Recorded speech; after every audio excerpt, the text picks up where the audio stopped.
At may mga ilang, alam mo, nasa evacuation center ka na nga, kung minsan, may isang insidente nakaraan parang sa Rizal. Oh. Nag-evacuate sila sa covered court. Mm-mm. Yung mga bakwet is biktima ng sunog. Ayun. Kaso umulan sa mga Oo. susunod na araw. Binaha naman ho yung evacuation center. Kasamang binaha, yung kanilang mga relief goods. Ayun lang. Di ba? Yung bigas na basa, hindi mo nang papakinabangan yun. Totoo Mabubulok yan. na yun Di ba? At yung ilan talaga na pabalik-balik na lang sa may mga evacuation center tuwing umuulan dahil bumabaha yung kanilang lugar. No?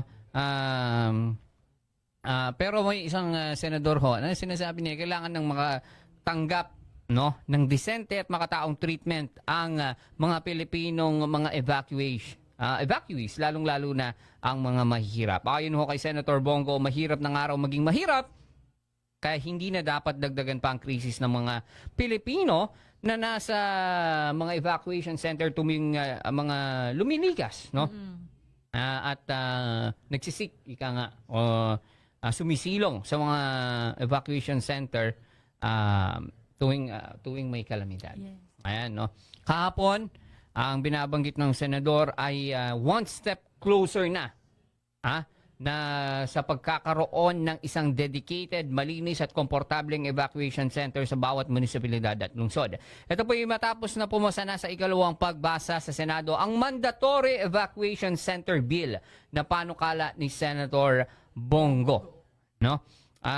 Umaasa ho ang senador na tuluyan ng maisabatas ang naturang panukala para hindi na pinoproblema ng mga lokal na pamahalaan kung saan pansamantalang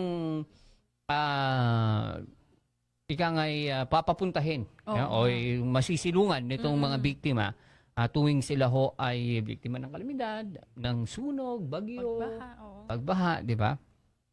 Sa datos ho ng nakalap ng opisina ni Senator Bongo, nasa mahigit 28,000 centers sa buong bansa na ginagamit sa mga evacuation center. Pero, ito ho ay hindi talaga pang-evacuation center. Di sila. O yung mga tinatawag natin usually na permanent evacuation center. Kumbaga ito'y binuho, tinayo. Itong 28,000 centers, hindi lahat, no? O halos lahat. Hindi ho ito itinayo para maging evacuation center. Karamihan ho ng mga ito ay mga multi-purpose hall, covered court, simbahan. O kaya paaralan. Na dinidiscourage. Dati kasi ganyan talaga Mga paaralan sila nag-evacuate. Ayan. Siyempre, bukod po sa kaligtasan at kalusugan po ng mga evacuee, naniniwala rin po ang senador na kailangan ding isipin ang social well-being at dignidad ng mga biktima ng kalamidad. Ano yun? Yung social well-being. Kasi uso nang abuti nga ngayon, uso na yung mga tent na may divider. Dati, pag nakita mong mga evacuation, dikit-dikit lang. Ang sapin karton lang. Karton lang talaga. At kasi may mga tents na, no? At syempre, malaking bagay daw po na may mandatory evacuation centers para hindi nahahanapin pa ang malilipatan ng mga evacuee habang bumabangon po sila mula sa kalamidad. Ayon ho yan kay Senator Bongo. So, narito ho ang naging pahayag ng senador sa pagdinig o sa Senado kahapon. Pakinggan at panoorin muna natin. Kawawa po ang ating mga kababayan. Walang maayos na comfort room, walang maayos na gamot. Nagkakasakit po yung ating mga kababayan. At naantala po yung pag-aaral ng mga estudyante pag nagagamit po yung mga eskwelahan. It is high time to have a clean and decent evacuation centers all over the country.